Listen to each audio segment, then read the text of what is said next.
அது அது வந்து அவங்க முன்னாடி இருந்தே அந்த ஹெட்ஸ்அப் இருந்துகிட்டே இருந்தது. தெளிவா என்ன ஃபீல் பண்ணுறீங்களோ அதை வாசிங்க.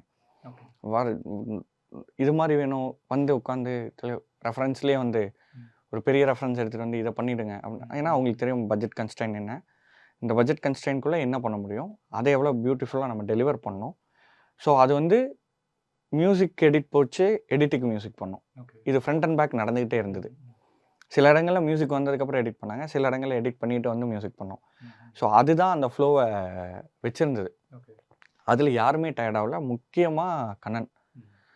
அப்படி ஒரு இந்த டீமே எப்படி இருப்பாங்கன்னா, யாராவது கோவப்பட மாட்டீங்க அப்படி ஒரு டீம். இதில் யாராவது கோவப்படுங்க அப்படிங்கிறது தான் இருக்குமே. இவ்வளோ நடக்குது, யாராவது கொஞ்சமாவது கோவப்படுங்கயா அப்படின்னு. ஏன்னா அவ்வளோ பொறுமையாக நிதானமாக வி கேம். ஏதோ ஒரு படம் பண்ண வரல, கண்டிப்பாக ஒரு நல்ல படம் பண்ண வந்திருக்கோம்னா முக்கியமான விஷயம் பேஷன்ஸ்.